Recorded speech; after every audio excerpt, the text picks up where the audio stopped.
be carried away by crows. My soul, at least. And then I hope my body is ravaged by them. I see you from up in my tree. So much to do, so much to see. So what's wrong with eating some bird meat? Crow, crow, crow, crow, crow, crow, crow. Here we go. I would take a big bird, a small bird, a blackbird or a bluebird. Any type of bird will do. I'll take a sparrow or a goose. I would take a pigeon, a plover, over and over. I'd take a booby or regret. Stare at a woodcock with no regrets. I wanna see a titmouse, a limpkin, nuthatch or a buzzjet, 'cause I love birds.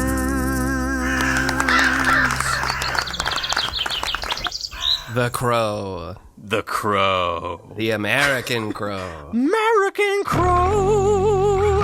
But also crows in general. Today's going to be really exciting. Yeah. Billy, how are you? I'm good. I'm a little nervous about just trying to sum up The Crow in any amount of time less than several hours, because what a bird. I am too. I mean, this is like an amazing iconic bird. You can't dive deep enough into this bird. Mm-hmm. And when you do dive deep into this bird, you're going to end up taking a look at yourself and the way you've thought about crows and the way you've lived a life with crows around you. And man, oh man, if you're anything like me, you're going to have some regrets. It gets freaky deaky in there. We'll talk about why. But crows are smart birds. They have a reputation for a reason, and it gets freakier deakier the more you dive in. Billy, have you seen any good birds lately? What's going on? I know it's cold in New York right now. Yeah, I will admit this is been a pretty slow bird week for this guy. But I saw a chickadee in Prospect Park, and that was exciting because you don't really see chickadees down here that often. That is cool. And anybody knows, this Maine boy loves his chickadees. Oh, yeah. Chickadees are adorable. Any time of year. Who loves chickadees? Chickamimi. I hadn't been to Griffith Park in Los Angeles in a minute, and yesterday got some great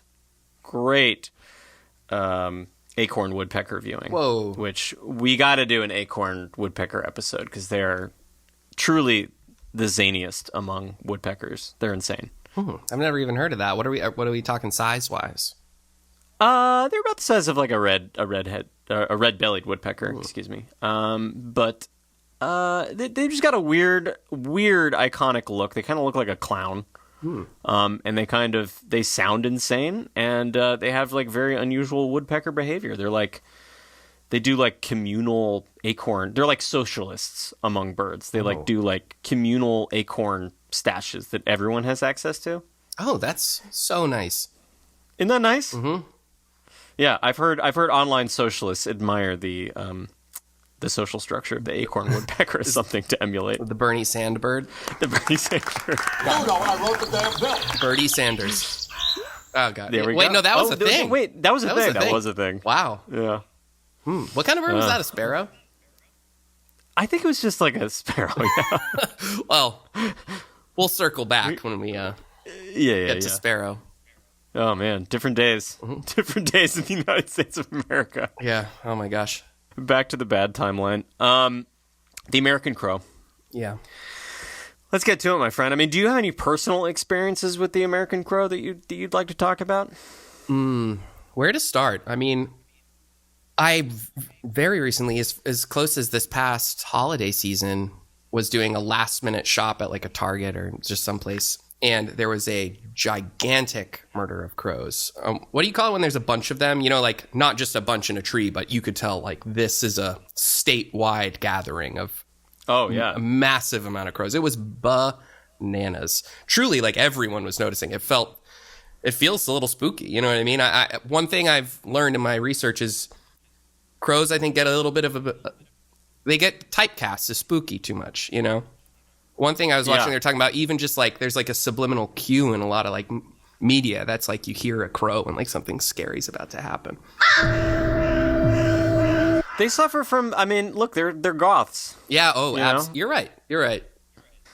Wait, did we already talk about how you watched the movie? This is not really related Oh, yeah. to the American Crow, Well- but Billy, you watched the movie The Crow and became a goth. Yeah. So the crow is a powerful bird for me. But as we know, it's inspired fine cinema such as The Crow, starring Brandon Lee.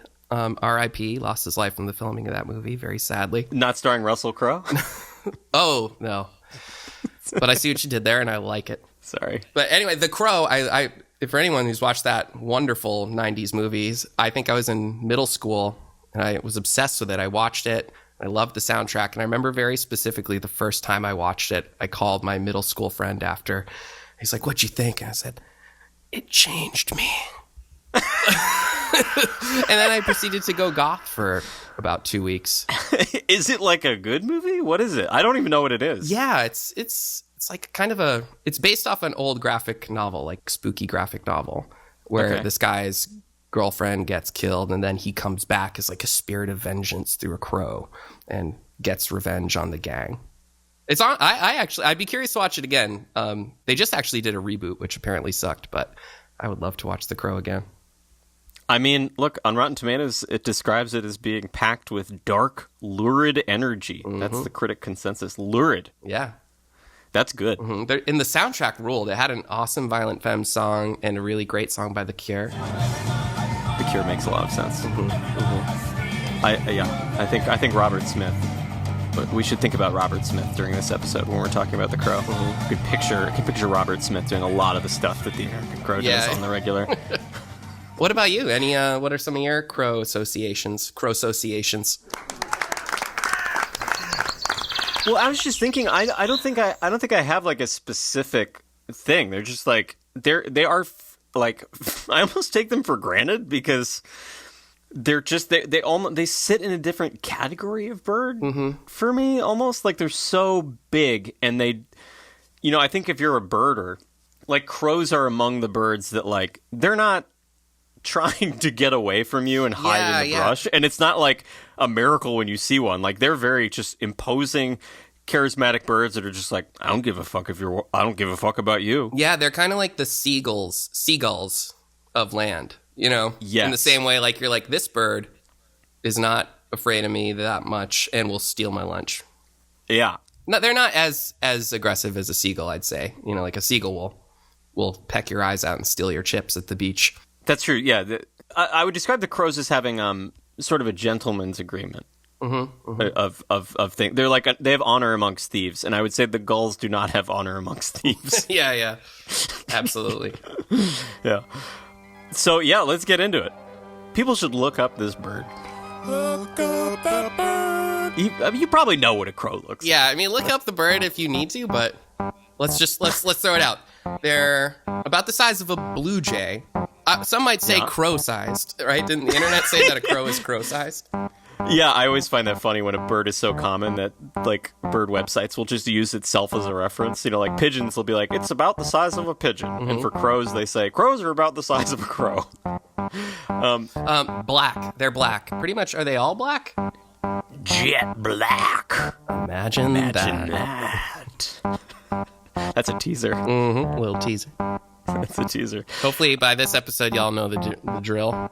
There's a song coming up, baby, and that song's about a crow from the perspective of a crow. And this song is so intense that we actually had to like. I think we both were like, this song is so intense it can't be the first episode of the podcast. It's too intense. Yeah, totally. So get ready for intensity. Yeah, this song almost made me go goth for 2 weeks, like the Crow movie did. Dude, you killed this one. Yeah, so crows, and to me, part of the crow, I think my confusion until recently around crows was I was always like, is that a crow or a raven? Because they really, you look them up in a bird book, they look really similar. Mm-hmm.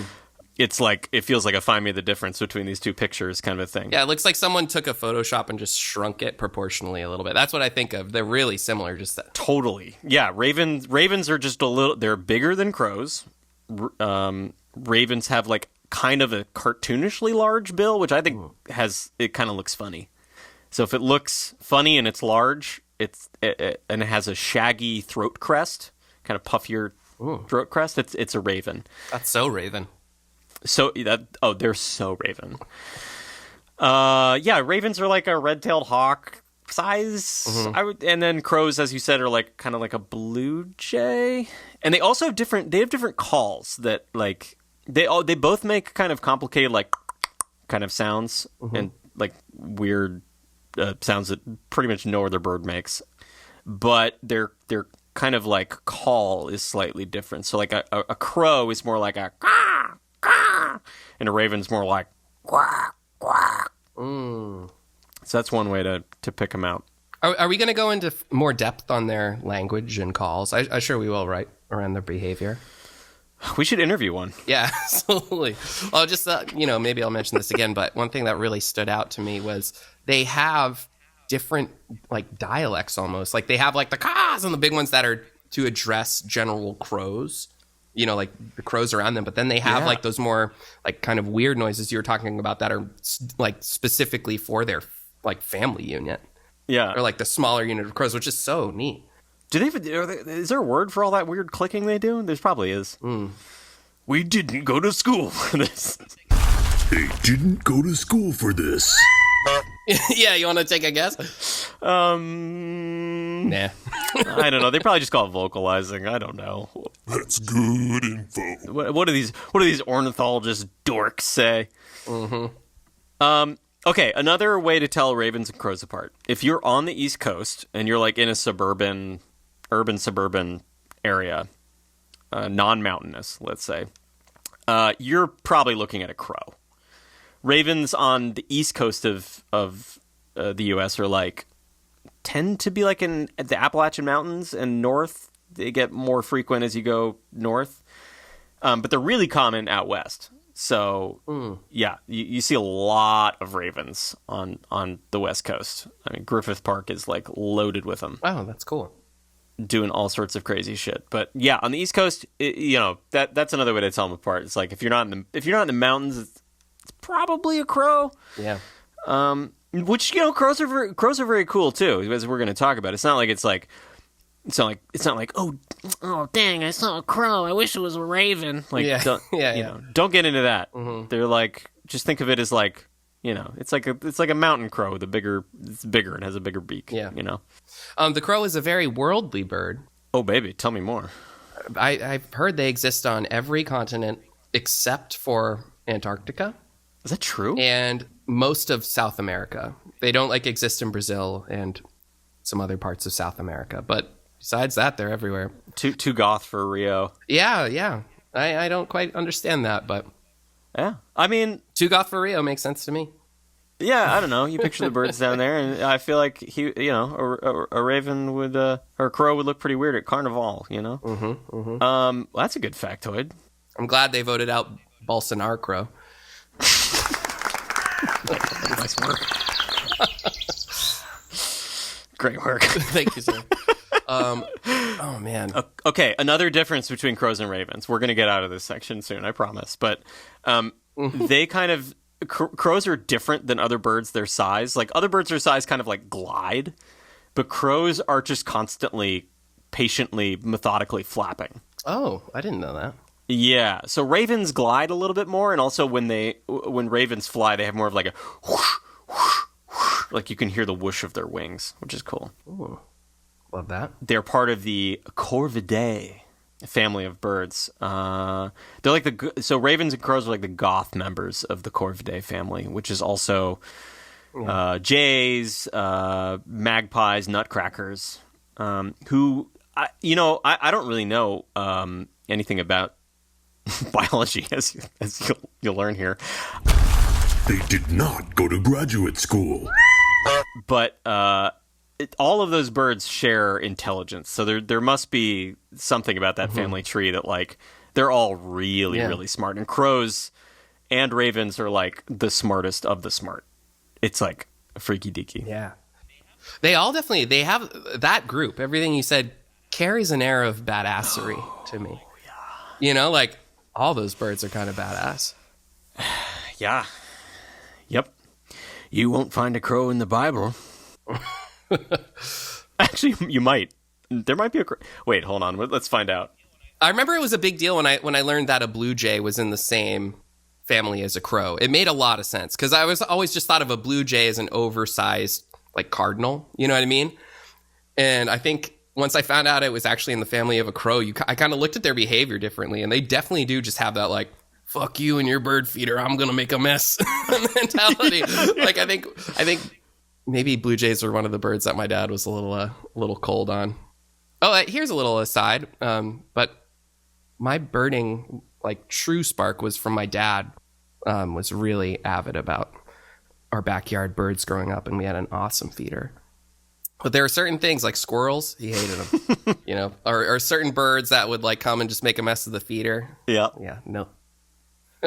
I always had a little sympathy, but I wasn't buying the seed. That's suet. Those suet bills can stack up, my friend. My suet brings all the birds to my suet brings all the birds to the yard, and they're like, "It's better than yours, damn right. It's better than yours. I could teach you, but I'd have to charge my suet." Yeah, okay. Yeah, So you on. actually have to record that for real. Gladly. Okay. Gladly. My suet brings all the birds to the yard, and they're like, "It's better than yours, damn right. It's better than yours. I could teach you, but I'd have to charge." My suet brings all the birds to the yard, and they're like, "It's better than yours, damn right. It's better than yours. I could teach you, but I'd have to charge." The birds are waiting.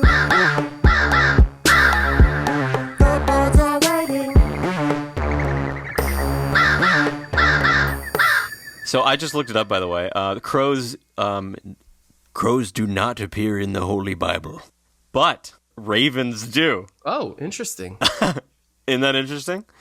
So Yeah. the ravens are mentioned 11 times in the King James Version of the Bible. Dang. They are highlighted for being, let's see, Leviticus 11:14, verse 1, unclean for food.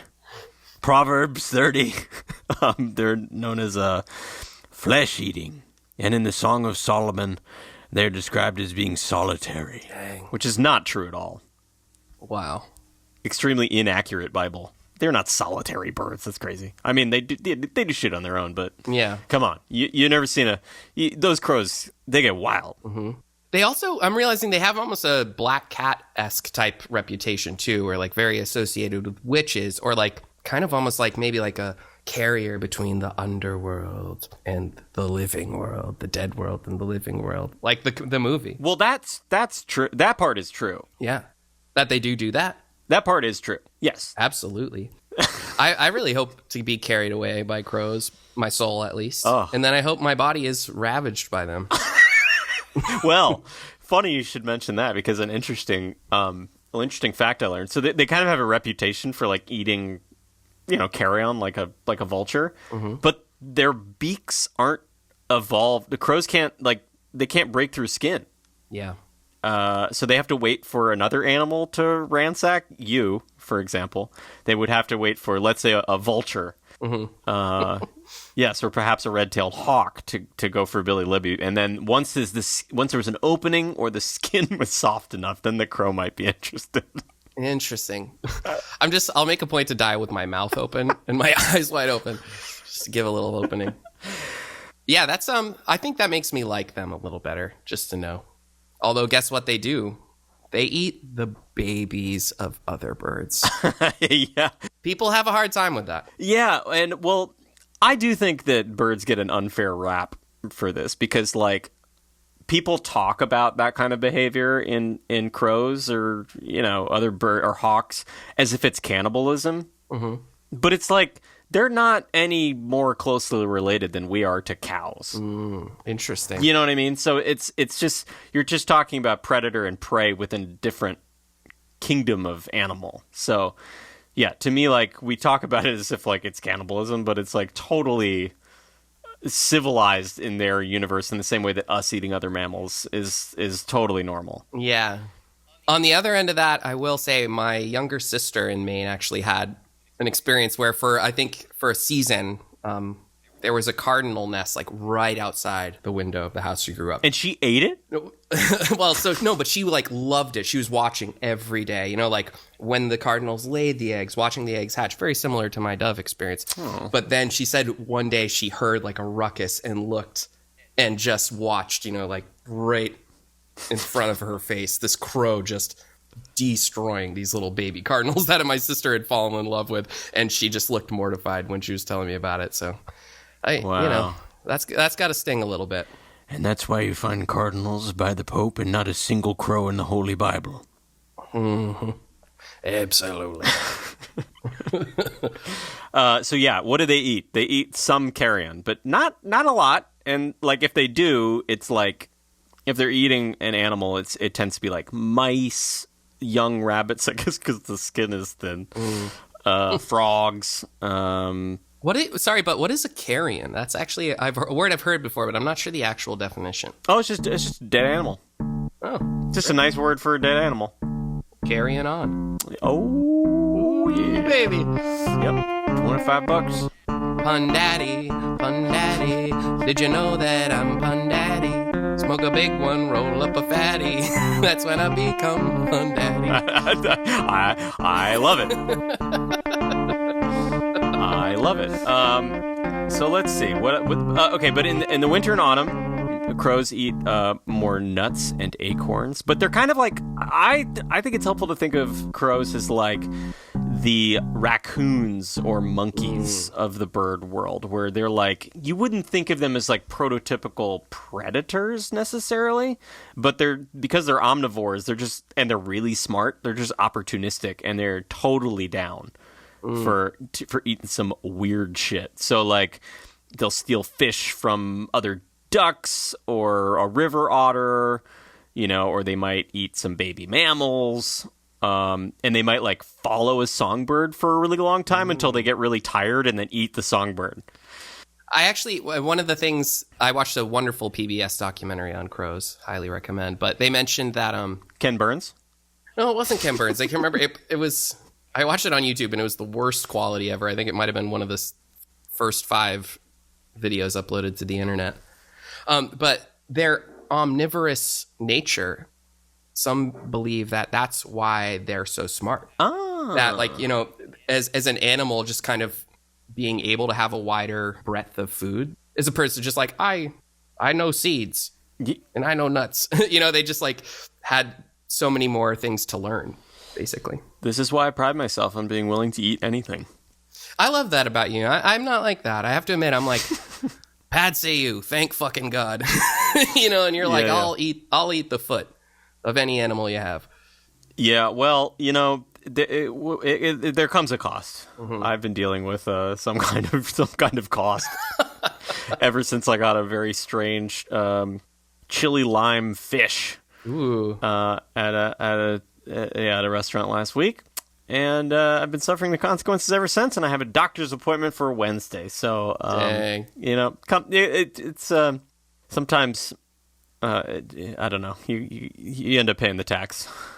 I was gonna say don't go changing, brother, but I don't want you to stay there either. I might have to, man.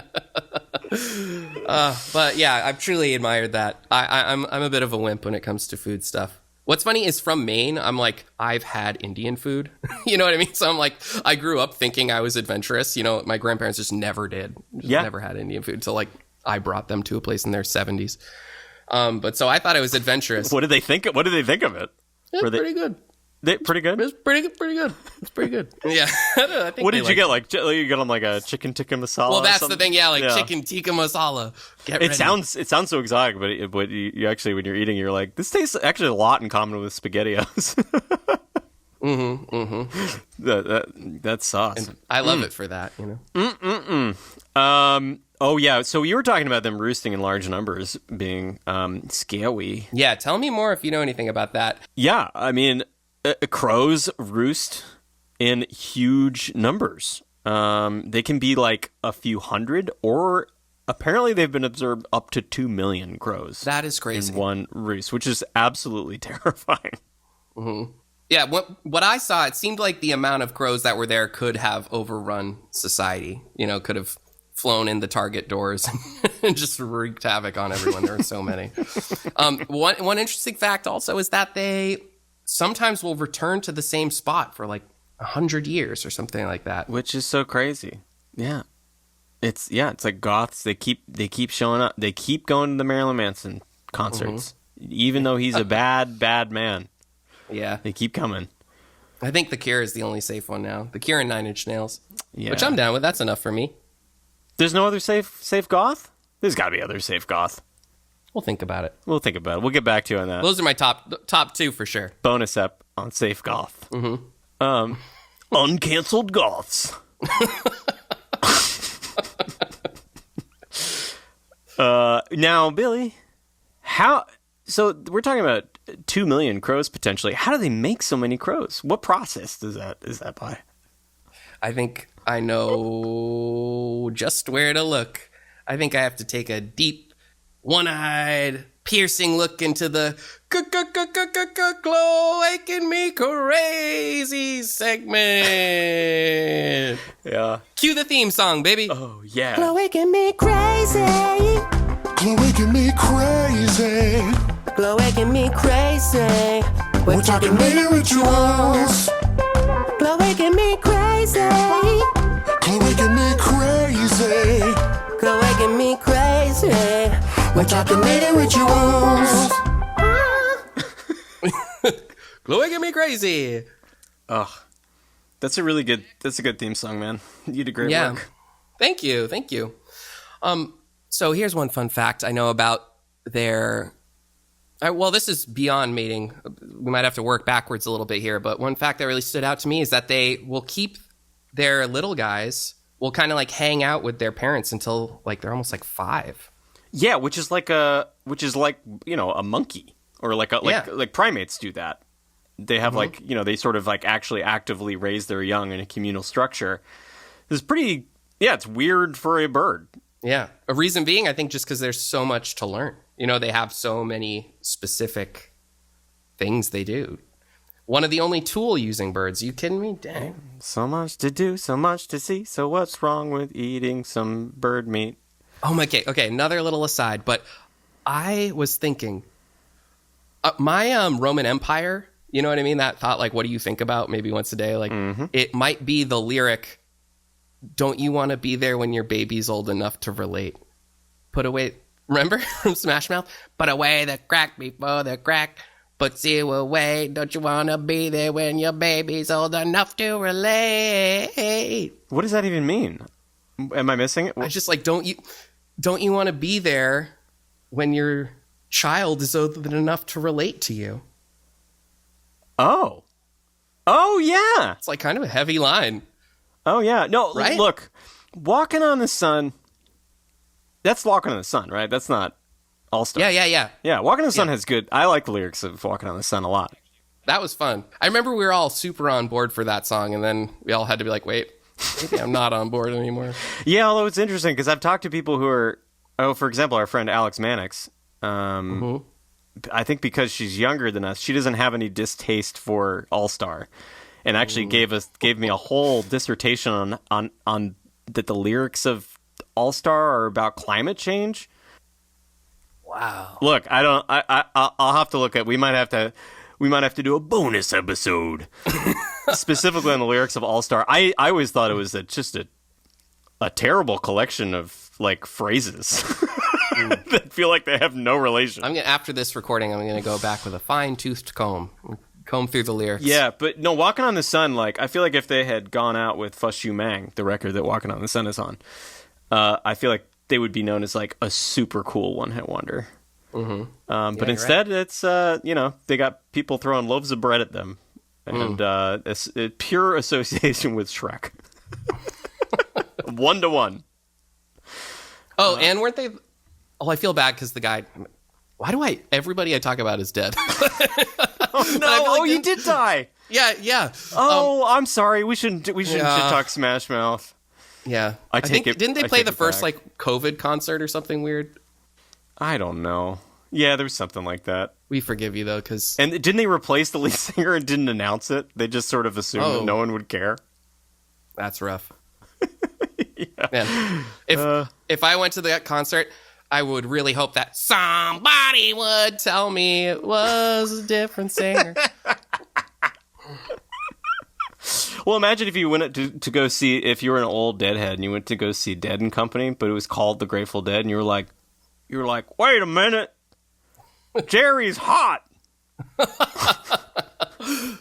He's really been working out. Well, he can play. He can play. What the fuck? Bobby looks like Jerry, and Jerry is hot now. Anyways. Well, that was good. I knew Smash Mouth was going to make its appearance in one of the episodes. Who knew Crow? Who knew I was going to have to apologize to Smash Mouth? I forgot he died. That's sad. Yeah. Yeah. Okay. Well, moving on. Mm-hmm. Well, you know what? Here we are talking about a crow, talking about a bird associated with death. I mean, I don't think it's our fault. The crow is just speaking about a crow this long and thinking about a crow this hard. I think, like weakens the boundary between the living and the dead. Oh, absolutely. Mm-hmm. You mean their intelligence does?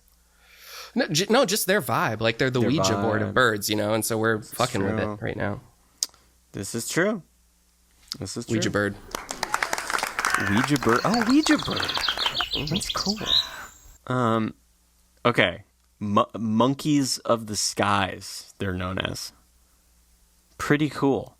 Yeah. So here's the weird. This is to me where it gets witchy, gets freaky. So crow brains are the size of a human thumb, which sounds like small. When we talk about use the phrase bird brain, we're talking about the fact they're small brains. Everybody, we need you at home to pull out your phones and Google a picture of human thumb, just for reference. Yeah. Don't look at your thumb. Do not look at. Your thumb is inaccurate. Your thumb is weird. Yeah, what is up with your thumb?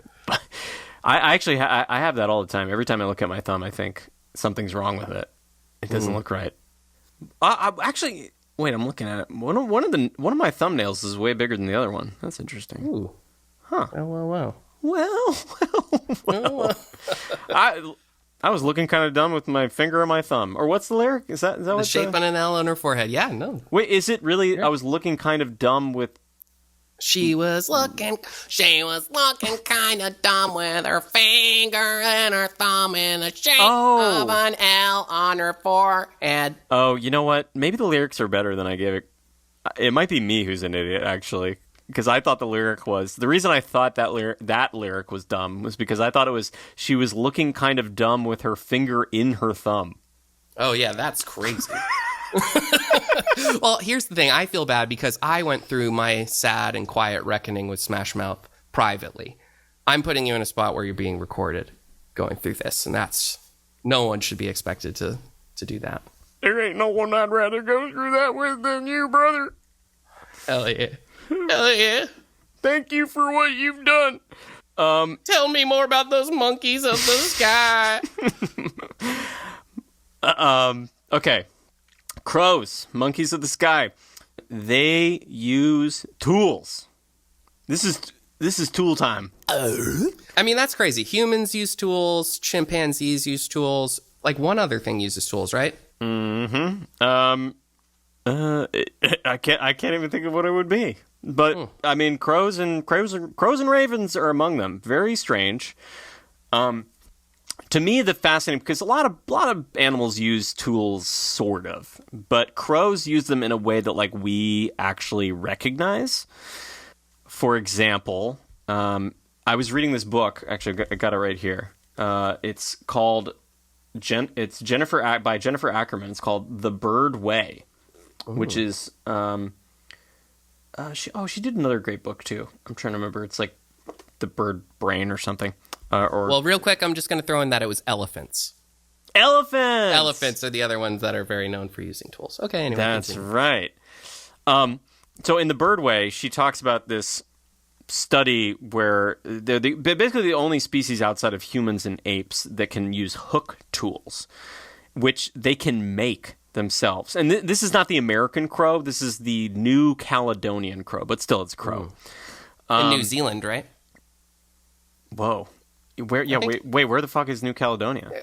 Yeah, I think it's located in New Zealand. Let's take bets.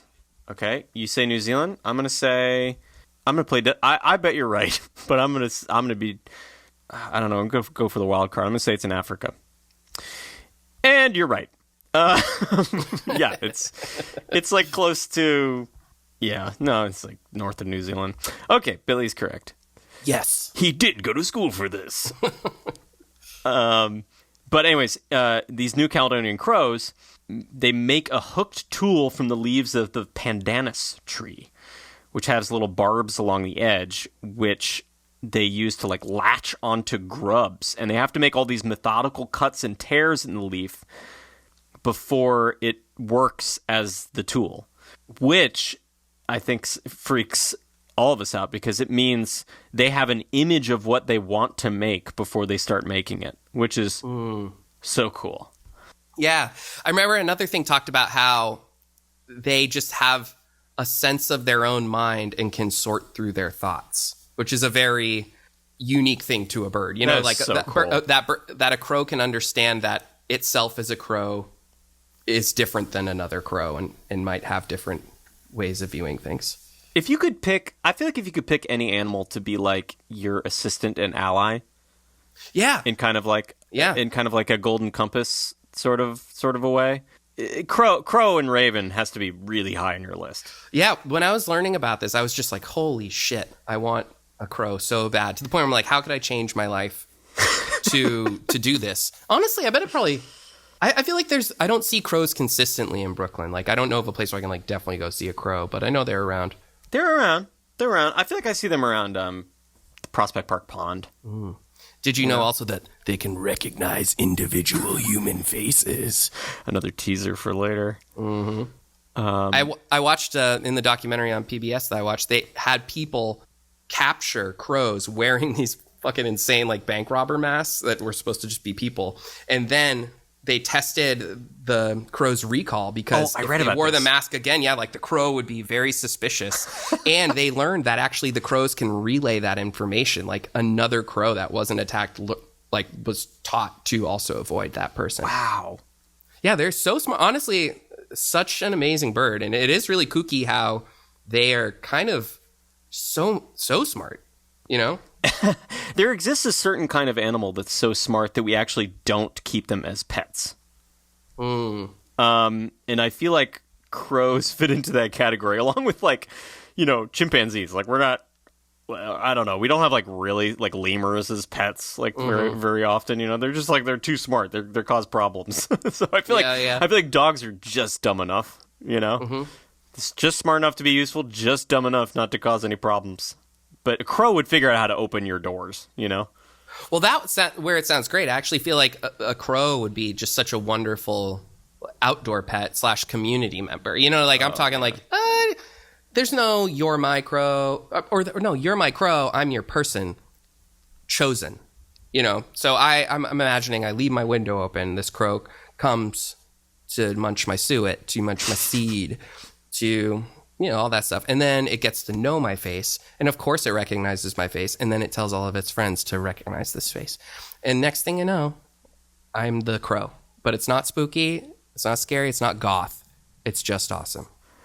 You know what I just realized?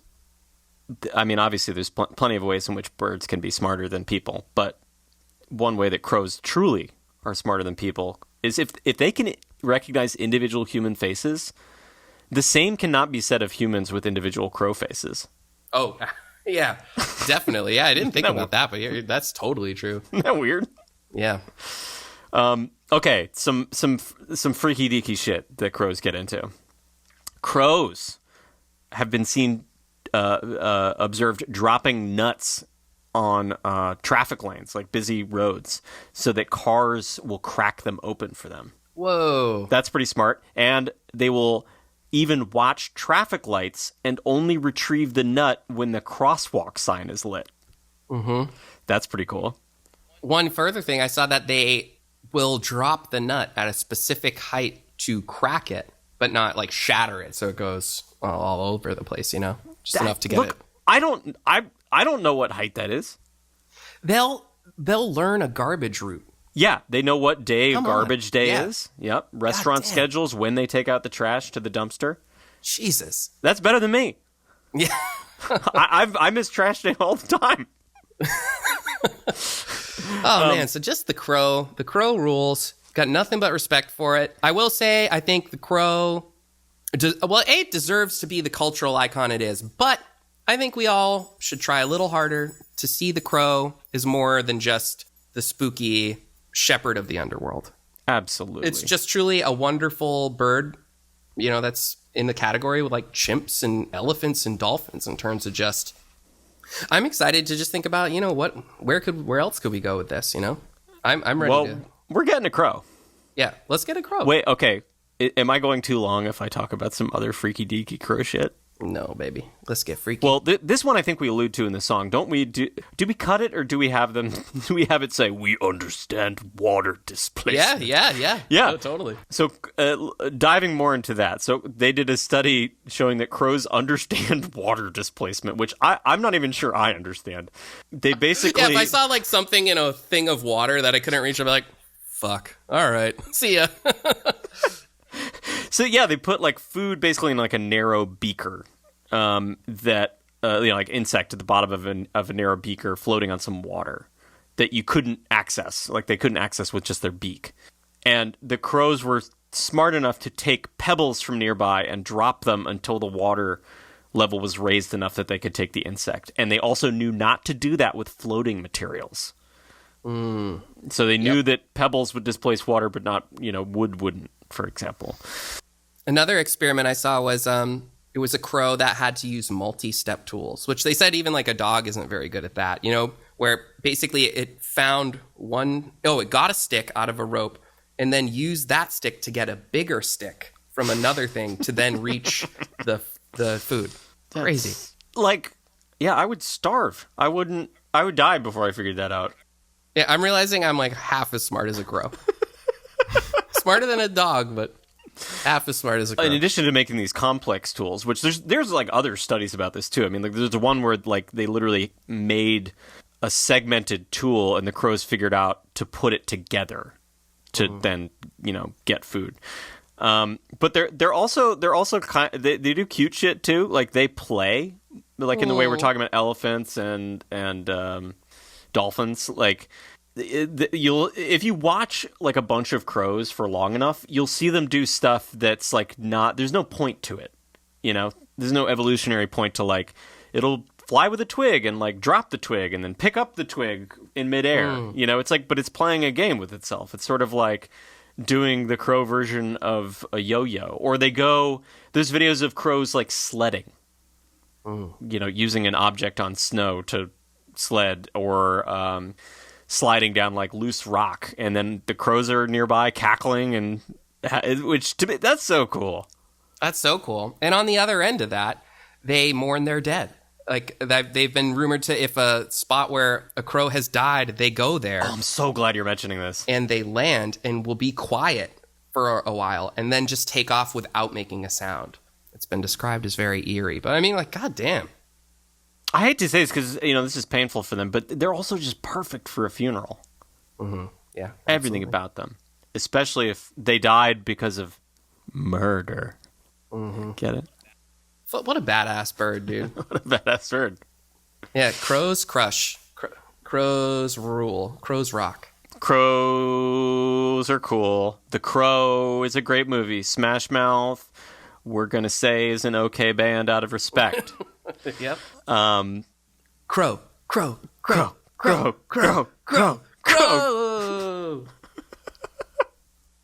Oh, I can't wait to. I just can't wait to play the song for Ellen. This is because this one just like this one grabs you by the balls and takes you on a ride. It doesn't give a fuck what you think about it. Billy, it's time. It's time again to play our song. I'm nervous. Me too. Oh. and joining us for a third time, we're bowling a turkey, folks. 3-time guest, Ellen Weatherford, who has a brilliant podcast called Just the Zoo of Us, which you should check out immediately. It's just a wonderful podcast. We're both fans, and if you like this podcast, you will also like Just the Zoo of Us. What a wonderful podcast. So, Ellen, welcome. we're all friends in goofy bird nerddom. Today's bird is the American crow. I could not be more excited about this because I feel like this bird is just so. If you live on Earth, you're probably familiar with a crow of some kind. If not the American crow, there's probably a crow near you. Like, look to your left, look to your right. Look behind you. If neither of those is a crow, it's you. 1 in 3 people are crows. And these crows are so, first of all, they are so like cool with living alongside humans, which is great for me personally because I am one. So it's nice for them to be like pretty chill with my presence. But also living in the Pacific Northwest, I feel like the crow culture up here is quite different. There is a deep sort of crow culture. Crows just feel like first of all, I feel like there's more crows up here than I've ever seen in my life. I agree. And also it feels like the crows are really part of the community here. Yeah, and also I don't know if it's that way, if it's this way in Washington State, but I mean, in LA, I've been shocked by the number of ravens. I didn't expect to see that many ravens in an urban setting. Yeah, we don't see ravens like in town, but I did see ravens when I was hiking, which was my first time ever seeing a raven. That was really exciting for me. That really blew my mind. I had never seen a raven before, and I was worried that like when I saw one, I wouldn't be able to tell and I wouldn't know, but I knew. My city, actually, I live in Auburn, Washington, and one of the only sort of landmarks in Auburn is a 12-foot tall statue of a crow eating fries. Wow. Eating French fries. Oh my Hell God. yeah. That rules. It was actually a bit major, like when we were looking at places to move to, and this house we were looking at was in Auburn, and I pulled up like on Google Maps. I was looking around, like, what's in Auburn? And as soon as I saw the crow with fries statue, I was like, I'm sold. This is great. So, Ellen, what genre do you think the American crow is going to be? I think my first thought is like goth sort of rock, and then my next thought is, wouldn't it be fun if it was pop punk, like a sort of Panic at the Disco, like early 2000s whiny, which I think mostly because I think it would be really funny to hear you do that voice. And I want to hear Billy. I wouldn't dare touch that voice, Billy. I feel like you would nail it. Yeah, I'll do like emo about my girlfriend, like, my girlfriend, she did down do the dishes today. that's exactly what I want. Well, we might have missed an opportunity here, Yeah, but we went in a different direction. Listen, there's a lot of birds out there. There's a lot of birds. Keep pop punk on the table. Yeah. And we have to do them all. There definitely are some. It's interesting. I hadn't considered emo pop punk. I mean, there's so many birds. There's so many bird species. How many songs are we doing total, by the way? Bird species in entire globe. I'm gonna guess 15,000. Billy, I have bad news. We have to write 11,000 songs. I was pretty close. 3 down. That's a lot. You'll never run out of content.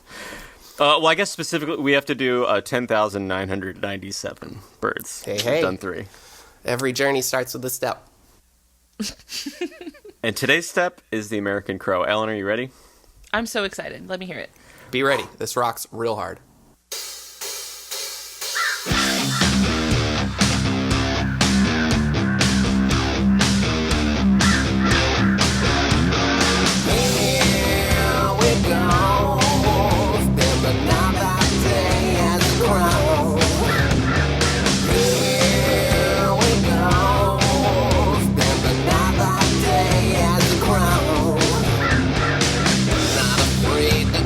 Digging it out, baby.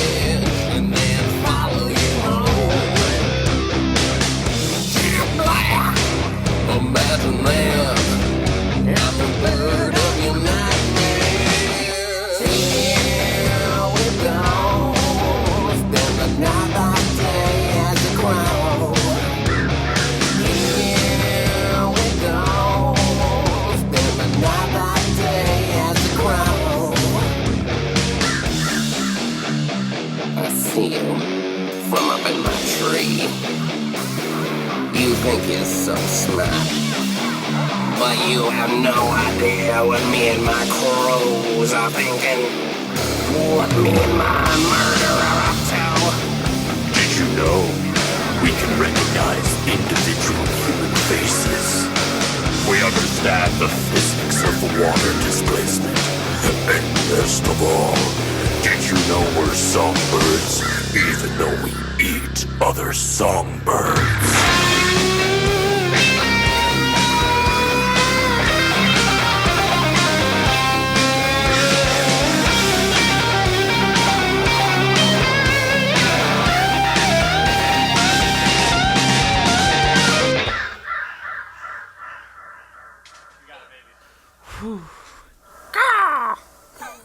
The crows feel so like if I had listened to this outside of the context of this podcast, it would have felt so like in place. You know what I mean? Like like it just sounds like something that would play at the end of a song like that. If you had told me this was straight off of like a Korn album, like I would have not blinked. I would have been like, yeah. Oh yeah. This was one of their weirder ones. I gotta say, sometimes Billy and I are co-writing, a lot of these songs. We're kind of taking turns on producing and just trading the baton. This one, Billy, you knocked this one out of the park. I literally don't have the ability to make this genre of music, and you do, and I bow beneath your rock and roll powers, my friend. Thank you. It was inspired by on one of our road trips. We got really into like the King Gizzard and the Lizard Wizard metal album. So that inspired me to like drop C, like really like low guitar, and I think I made that song and then was kind of like, what the hell am I gonna do with this? And then that's sort of like and then that was kind of like how we started writing the bird songs, right? I think Crow was actually maybe the first one, but it was too intense. We talked about how it's just too rockin' to be the first episode. Yeah. Oh, you got to ease into this one. Yeah. Totally. We were like, there was sort of a gradient from the mourning dove to the quail. Like I feel like we got harder as we went on. we did not think that America was ready for American Crow on episode 1, but now they are. They're primed. You got to acclimate. Yeah. Jesse really brought this one together, though. I remember because we were working on the bridge, and he was like, oh, should it be like Metallica? You want me to go Metallica? And I was like, yes. Yeah, I was thinking like Alice in Chains and the vocals, really. Although, Tommy, your Alice in Chains was great. Yeah. That's mostly you, dude, isn't it? No, you do the higher stuff. Do I? Okay, yeah, wow. and you take that shredding solo at the end, which just rocks my socks off. Which one of you said jet black? That's Billy. I love how the word just deteriorates into sound by the end of the word. It's so true. It just disappears into vocal fry. Just like, yeah. We want half the humor in the songs just to be like, wow, they spent too much time on this song. Because for a second you're like, oh yeah, it's a silly fun, bird songs, but then like halfway through the song you're like, holy shit, like damn, someone cooked here. We tried to show up, for every genre. Billy, do you have a specific band? Because I feel for me this is a kind of a combo of like Metallica and like Infest the Rat's Nest, King Gizzard, and a little bit of Alice in Chains. Is there like a one band that you think would play the song? I do hear a little bit of Korn in there. Maybe Alice in Chains, yeah, or Disturbed. Do you remember Disturbed? Oh, yeah. They could do the crow sounds. Yeah, oh yeah. They kind of do the Raven. Oh man. They're doing a 25-year anniversary tour, and I'm like, do I want to? Do I want to? Do you guys know the Disturbed cover of The Sound of Silence? Yeah. Yes. Yeah. Well, so I think it's really funny that Under the Radar, that's like an incredibly popular streaming song. Like it has like 500 million plays on Spotify. Wow. Good for them. There's like a whole generation of people now who like think that's the original song. They like think that's like a Disturbed song. I mean, to me, there's so much unintentional comedy in the way that song builds, like in the way that their cover builds. Like the third verse, it's just like, I can't even remember what the lyrics are, but he digs in so goddamn hard. It's amazing. Put their whole distussy into it. I don't think Simon or Paul Simon or Art Garfunkel saw what was coming, but That wasn't the vision. I hope they've heard it. Yeah, Disturbed was one of those bands where I feel like I would listen to it to kind of make fun of it, and then end up being like, oh no, this is sick. Crap, I love this. You know? Damn it, they got me again. I just remembered the line that fills me with so much delight. It's when he gets to the into to the neon god they made. It's great. It's just there's no one who would ever have thought to turn like 60s beat poetry, Lower West Side Manhattan kind of poetry into like butt rock, full on Ural. Yeah. You know, I love that accent. Like I love the twang. And one time we were at a karaoke bar in Orlando, Florida, and this wait, which one? Do you remember? I don't know. I Okay. can't tell you. I've been to a couldn't tell few. you. This was a shitty one. But I got the worst hives after I went there. It was like my body had an allergic reaction to this bar that we were in. That's great. But we were doing karaoke, and this guy got up and did karaoke. Just some guy, and he did "Creep" by Radiohead, but he took that like. He was singing it with that like disturbed like like that metal. He was fully like growl belting into like for like it's fucking Creep. Like it's like the most sort of like What the hell am I doing here? but he was killing it. It was like one of the best karaoke performances I've ever seen in my life, and it was this guy just like absolutely going as hard as humanly possible with Creep. Do you know what my first time taking myself to Orlando was to see Jukebox the Ghost open for Motion City soundtrack? Hell yeah. 2012. I remember that. That was a fun show. Which I was thinking, since all three of the songs that we've played for you have Jesse Kristen of Jukebox the Ghost on drums. And I'm realizing I think Ben was just like busy when we were tracking Jesse, but it would be hilarious to get Ben and on one of these, just so that canonically people have to acknowledge one of these as a Jukebox the Ghost song. Like, where does that? You can start playing it at shows. Yeah, That'd be great. We should let Ben pick a bird. Yeah. Totally. Actually, I would love to know what bird he would pick. By the way, I don't want to freak you guys out. I'm looking at a bush tit right now. Holy cow. Oh.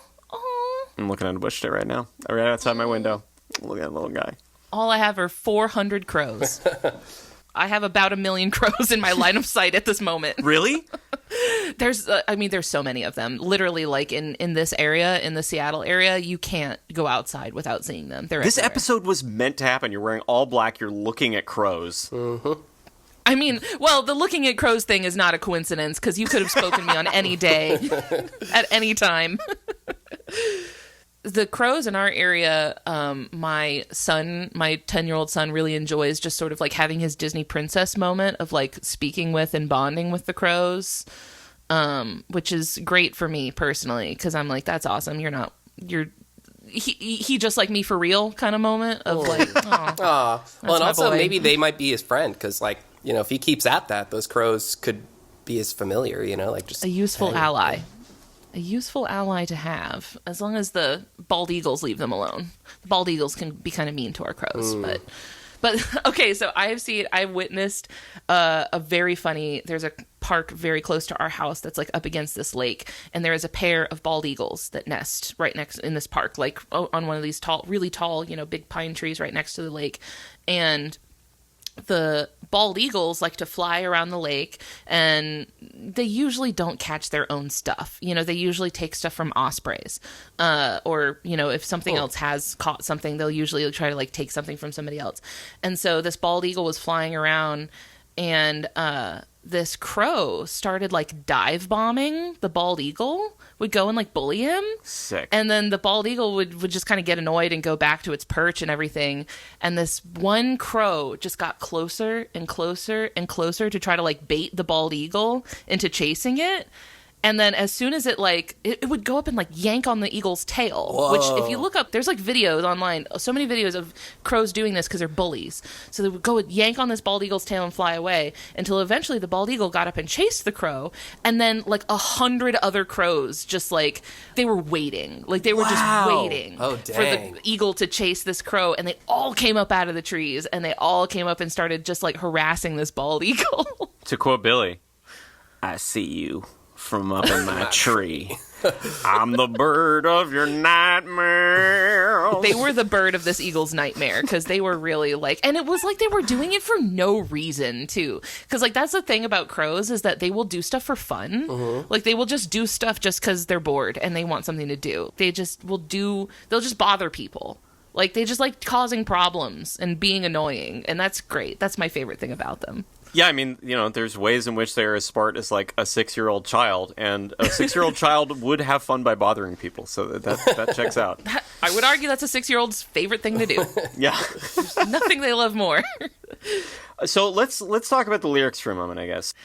Once again, big fan of. I think more metal songs should include a little "Did you know?" Yeah. Like a little like. I think more metal songs should have a little like fun fact, like a little pop up in the middle of the song. That's like Educational metal. Did you know the Sandman originates from? Yeah. it's the moment where the lead singer like just like turns his chair around and sits down on it backwards and is like, "Hey kids, let's rap." You didn't end up getting the extremely accurate rating yet, did we? Oh, yeah. Yeah, Ellen, do you find this song to be extremely accurate? That's extremely accurate. Yes. Love it. Wow. Yeah, I do feel like when you see crows around here, there's often like hundreds of them all together, and because of that aspect of like they recognize your face, they know who you are, they're watching you from everywhere because there's a million of them, right? And like they're smart and they hold a grudge, so I feel like that does fit really, really well in with the metal sort of like I'm in your nightmares, like kind of it does fit that really, really well. They can be quite menacing. And also just a big fan of a mention of water displacement in a metal song. Honestly, oh yeah, Bill and I were talking that in their ability to recognize individual human faces and their understanding of water displacement, we actually think crows might be smarter than us. I mean, crows, one thing I remember reading a story about was crows dropping, it would be like a nut, like a walnut that's in a hard shell, or if they got their hands on like a can of food that's like inside a can they can't open, they would drop it into the highway and let cars run over it so that the car would like break the can open and then they could get the stuff inside. And I think back to all the times that I've had a can of food and no can opener and just did not eat that food. Like I'm like they clearly outdid me on that one because I was thwarted. That was it for me. I was like, mission failed. I was the opposite, where I had a can of, and I just slammed it on the ground, and people were mad at me for eating my beans off the street. See, when crows when crows do it, it's fine. And when I do it, I get a HOA violation. You never seen a man eat beans off the road before? Keep driving, asshole. Let me have my floor beans. Eating my road beans.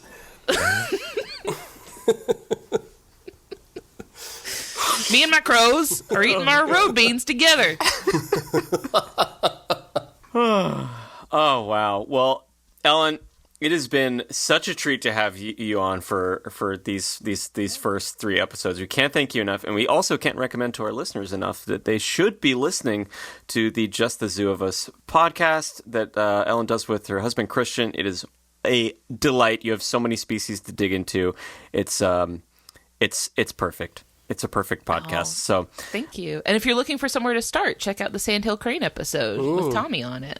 That's a great sort of transition into it. In some ways, that episode, it does feel like a prequel to this podcast. Now that I'm thinking about it, that's the origin story. Yeah, truly. Because I even talk about Billy in the episode too. Oh yeah. See, all the seeds were there. I forgot to compliment the guitar solos on both the Crow song and also the Gamble's Quail song.